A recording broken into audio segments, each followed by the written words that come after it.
Muy buenas noches, bienvenidos a su programa En Contraste. Esta semana el tema juventud, desempleo y educación. Y es que la pandemia inflige un triple impacto sobre los jóvenes. No solo destruye sus empleos, sino también la educación y su formación. Y además coloca grandes obstáculos en el camino de quienes buscan entrar al mundo laboral. A eso sumemos el problema de la pérdida de más de 500,000 de empleos que sería el impacto del coronavirus en Guatemala, siendo uno de los escenarios más complejos derivado de esta emergencia sanitaria para evitar la propagación del virus, es decir, el confinamiento. Los jóvenes son las principales víctimas de este cataclismo económico y enfrentan un 55% de desempleo. Los jóvenes se están viendo afectados de manera desproporcionada por el cataclismo económico provocado por la pandemia del nuevo coronavirus. Y 1 de cada 6 se encuentra sin empleo, alertó el miércoles la Organización Internacional del Trabajo. En su presentación del informe ante la prensa, el director general de la OIT, Guy Ryder, incitó a los gobiernos a prestar una atención especial a esta generación del confinamiento, para evitar que la crisis le afecte a largo plazo. Si su talento y energía quedan marginados por la falta de oportunidades o de competencias, esto ocasionará un daño al futuro de todos nosotros y hará que sea mucho más difícil reconstruir una mejor economía post-COVID, dijo Ryder.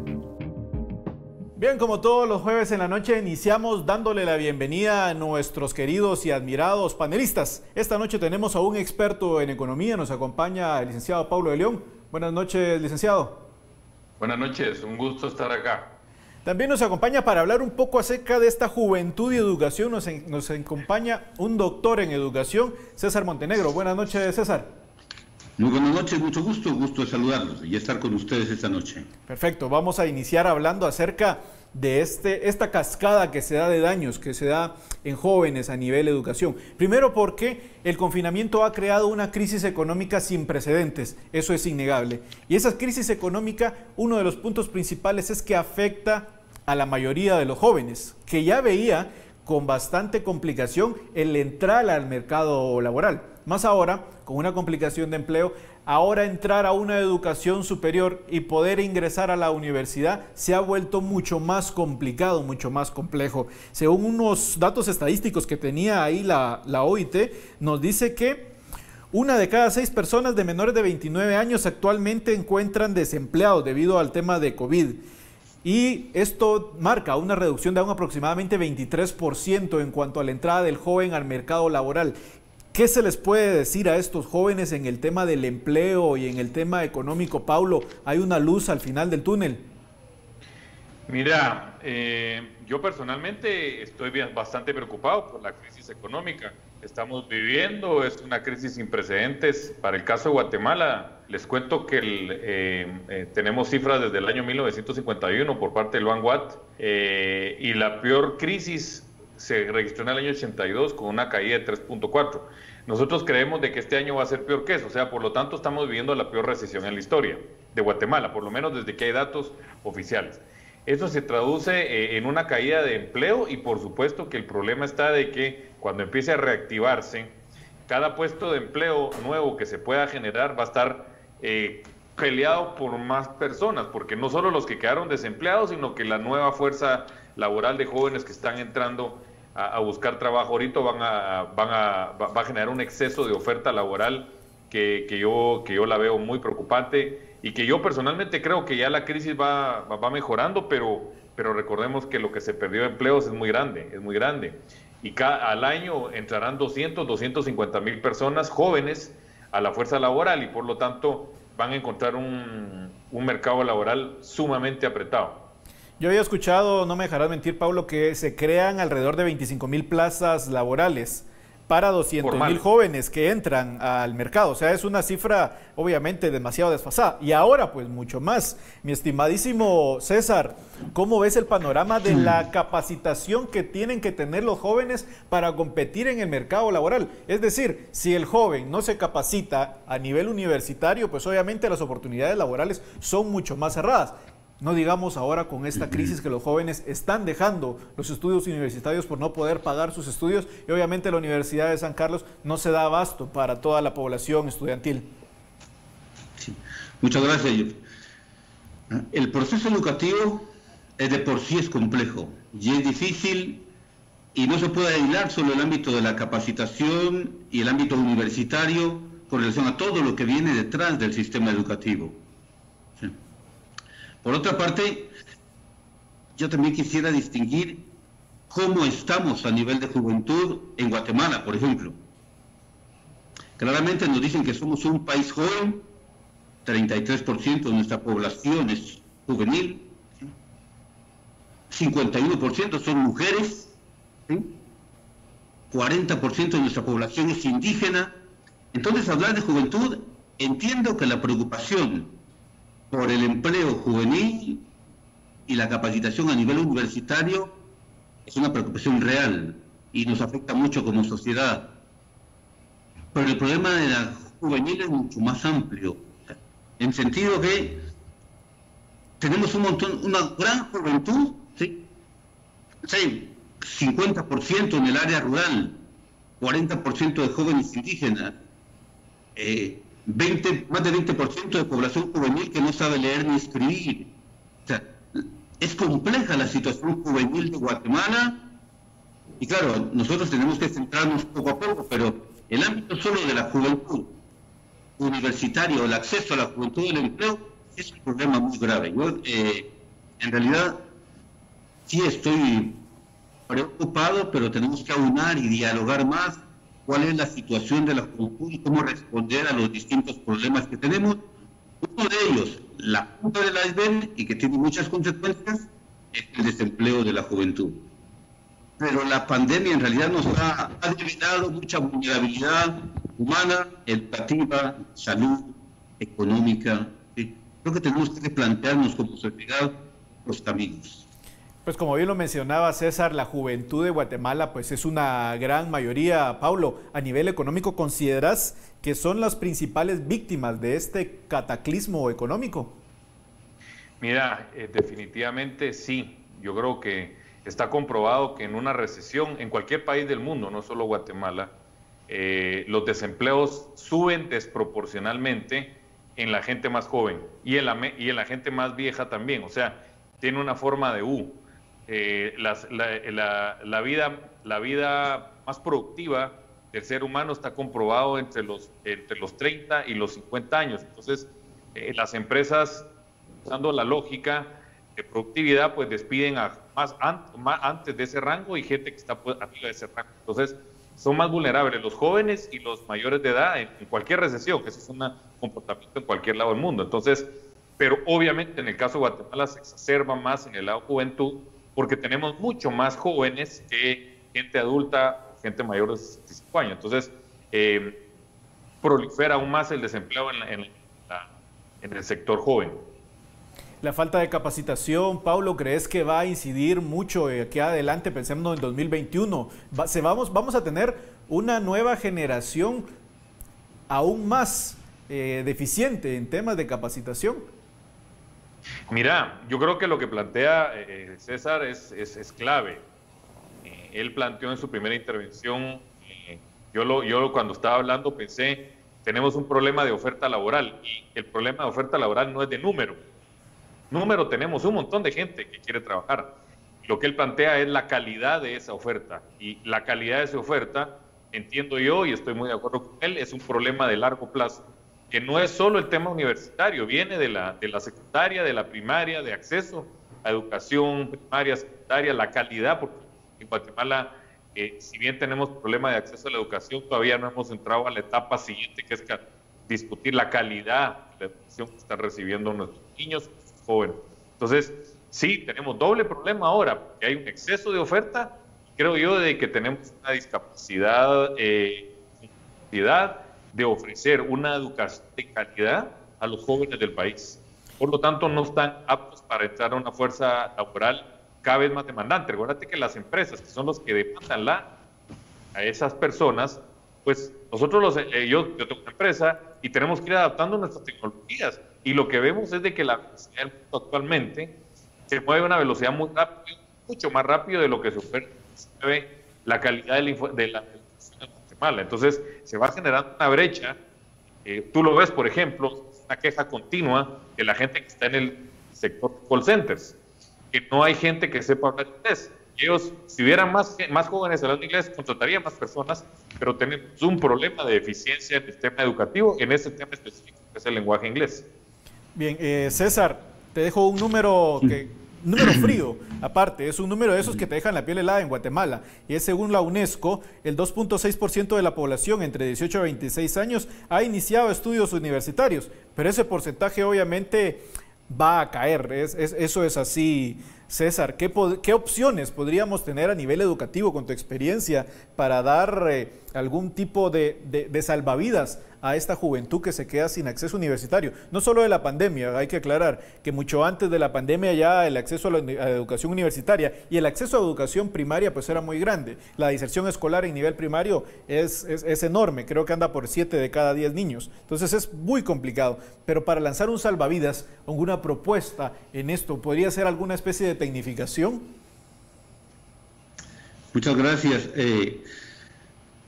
Fíjate que es interesante a la hora de analizar los problemas, decir, bueno, ¿qué hacemos? ¿Qué vamos a hacer? ¿Qué decidimos y cómo actuamos? Y eso está bien, no podemos quedarnos de brazos cruzados. Pero es esencial comprender el desafío y comprender la situación, porque uno de los riesgos que podemos tener es, a ver, hagamos algo. Si no entendemos lo complejo de la situación, podemos hacer un montón de cosas y claro que vamos a fracasar siempre un poco, pero hay que juzgar bien la situación, comprender el desafío, ver en qué consiste. De manera que una línea, pero a ver, hagamos capacitación, demos capacitación a todos los jóvenes y eso es lo único. No es suficiente, creo que el problema es mucho más complejo que eso. Parte también de tener diálogos sociales con personas también, que lo abordemos desde distintos puntos de vista, no puramente educativo. Hablando de educación, y mencionaste números fríos, claro que hay problema de cobertura desde la primaria, que se reduce en un embudo hasta diversificado. Educación media, y en educación media es dificilísimo conseguir empleo. Unido a que la educación universitaria se reduce más todavía y los que se gradúan más, ese son los problemas de cobertura. Tenemos el problema de calidad. Y el problema de calidad viene a partir de contenidos que se dan, ¿sí? Habilidades y competencias que se desarrollan, metodologías que se emplean, el para qué de la educación y qué respuesta social va a dar, problemas de calidad, el problema de formación docente, qué docentes tenemos y qué capacitadores para que den esa capacitación, es otro gran ámbito de desarrollo, porque, a ver, capacitamos gente, ¿quién da la capacitación? ¿Cómo la dan? ¿Hacia dónde es el fin de esa capacitación? Porque un problema, me parece, y coincido con la reflexión de Pablo también, es no solo, a ver, solucionemos el problema, vamos a un parche, ¿sí? Sino, sí creo que hay que repensar el tipo de sociedad que queremos, porque estructuralmente, históricamente, socialmente, como sociedad guatemalteca, ¿sí? No me parece que sea solo un problema de capacitación. Es uno de los pilares políticos que hay que tener, pero sería insuficiente, necesario, y en algún momento tiene que responder de manera inmediata, también estoy de acuerdo, ¿sí? Y hay que desarrollar capacidades específicas, habilidades para pensar y para hacer, ¿sí? Que también son fundamentales, pero creo que requiere un poco más de análisis y sin duda muchas de las respuestas también de la OIT respecto a ese desafío de trabajo y de mejoramiento de las sociedades a partir del trabajo, ¿sí? Incluye elementos también de capacitación y de protección a los trabajadores y de los derechos laborales, inyectar a la empresa y apoyar a las empresas también para generar más empleabilidad. Todas estas cosas hay que tenerlas muy, muy en cuenta a la hora de hacer las propuestas, ¿verdad? Si no, vamos a tener propuestas de capacitación por alguien que las pensó, que cree que ahí deberíamos capacitar, sin atacar los problemas más estructurales y de fondo. Y ahora estamos en ocasión de discutir y de plantear. Paulo, ¿sí? Sacaron un estudio hace poco acerca de este impacto que va a tener en el empleo y la cantidad de desempleo que proyectan algunas entidades para fin de año. Y por ahí el doctor Asturias, que es el encargado de ver el tema de la pandemia, nos dice, pues ese estudio no nos sirve, ese estudio no está bien, no es así la cosa, el confinamiento y este tipo de medidas de semáforo para poder abrir la economía, que no nos deja los datos claros. Al final el confinamiento era para prevenir contagios masivos, sin embargo no hay una estrategia clara en cuanto a una reactivación, una apertura, un rescate económico, como se le quiera llamar. Sí, mira, nosotros como empresa hacemos, como cualquier empresa de análisis económico que hay en el mundo, hay un montón, hacemos proyecciones de crecimiento y esas proyecciones de crecimiento fueron las que usó el CACIF para hacer su modelo de impacto en el empleo. Entonces, nosotros somos responsables de nuestra proyección y estamos casados con que Guatemala va a vivir una recesión. Sí, el doctor Asturias dice que el modelo, bueno, no sé, por lo menos yo no le he enseñado a él mi modelo de cómo proyecto. Dice que no hay una relación de causa-efecto con la pandemia, pero creo que es evidente que la recesión que estamos viviendo fue causada por la pandemia. Se origina en una pandemia, hay una reacción tanto a nivel individual de confinarse y de no salir a consumir, a gastar, y también por decisiones del gobierno, y por lo tanto las ventas de las empresas se caen, se genera una recesión y por lo tanto desempleo. O sea, yo creo que la causalidad está clara. Yo creo que estar poniendo en duda que esta pandemia, ¿será que esta pandemia ocasionó la recesión? Creo que se cae por su propio peso el argumento de que se causalidad. Entonces, sí, evidentemente que en esta recesión revisamos nuestras proyecciones cada semana. O sea, normalmente lo hacíamos cada 2 meses, ahora lo estamos haciendo cada semana porque esto se mueve a las decisiones que toma el gobierno. Yo estoy proyectando una caída para el año 2020, por ejemplo, pero estoy asumiendo de que vamos paulatinamente regresando a la normalidad. Pero ¿qué pasa si mañana, y voy a asumir que el presidente toma la decisión de cerrarnos el resto del año? Estoy diciendo una locura, por ejemplo. Eso va a influir en mi decisión, mi modelo de cambiar la proyección de crecimiento para el año 20. Entonces, las decisiones hoy de si vamos a crecer A o B están definidas por las decisiones que tome el gobierno en qué tipo de confinamiento vamos a tomar. Yo no estoy juzgando si el confinamiento es bueno o malo. Yo creo que estoy de acuerdo que estamos en medio de una pandemia y hay un tema de salud que es importante y todos los países han tomado las precauciones para prevenir la muerte en las familias y en las personas. Yo lo que estoy diciendo es de que esa decisión, no la estoy juzgando si es buena o mala, incide en el crecimiento del país, nada más. Y si nos confinan más, el crecimiento es menos, que si nos confinan menos. Entonces, es un tema bien técnico. Yo personalmente, yo creo que sí es un tema, yo sí encuentro la racionalidad de que el país se haya confinado en los meses anteriores, porque tenemos un sistema de salud débil, pero tiene un costo, y ese costo es económico, es quiebra de empresas, y es gente desempleada, y eso no lo puede negar nadie que ha pasado en todos lados del mundo. Este costo del confinamiento, César, obviamente también se ve reflejado en la calidad educativa, eso es innegable. Sí, así es. Pero como todo un poco, siempre tiene como 2 caras, ¿verdad? El confinamiento y su influencia en la educación. Por supuesto, ha visto, lo mencionaba, la vulnerabilidad de nuestra educación, que ya sabíamos, sí, que en educación tendríamos que mejorar en muchos ámbitos, también a nivel universitario. Nos ha puesto a pensar también en no solo desafíos y retos, sino nuevas formas de educar. Entonces, si por una parte se ha visto, ha desnudado nuestras debilidades a la hora de aplicar ciencia, tecnología, de desarrollar capacidades, hablamos de nivel de educación superior, por ejemplo. Por otra parte, nos ha puesto en la necesidad de actualizarnos, de vincularnos, de saber que hay otros caminos, de buscar otros caminos también. Hay una propuesta a nivel de educación para el siglo XXI que me parece que sigue siendo válida aún en esta situación de confinamiento y de pandemia. A ver, ¿cuáles son las habilidades, hablando también de la capacitación, que deberíamos desarrollar en los jóvenes que se educan para este siglo XXI? ¿Sí? Y uno podría hablar de muchas habilidades y muchas competencias que se deben desarrollar, pero quiero mencionar 3 que me resultan fundamentales. Uno es la capacidad de desarrollar pensamiento crítico, que significa la capacidad de analizar, de argumentar, de dialogar, de buscar juntos. O sea, en el fondo necesitamos, aún a través de educación virtual, si nos descubre otros caminos, hay habilidades que tenemos que seguir desarrollando para nuestra transformación. Junto con eso, también nos despierta las situaciones de desafíos y difíciles, la creatividad. abrir nuevos caminos. Voy a poner en relación a Guatemala y a nuestra sociedad. Somos un país bendecido, de muchísimos recursos, de todo tipo. Pero a veces por la cantidad de recursos hacemos mal uso de ellos y desperdiciamos posibilidades. Entonces otros países y otros pueblos que tienen menos recursos, menos posibilidades, se ven en la necesidad de responder, sobrevivir y salir adelante. De manera que a veces surge como la creatividad, la necesidad como madre de la creatividad. Entonces necesitamos dar respuestas ahora a situaciones como la que estamos discutiendo hoy, de jóvenes, desempleo, ¿sí? Reactivación económica. A ver, entonces, esa necesidad nos hace que busquemos con un país tan rico como tenemos.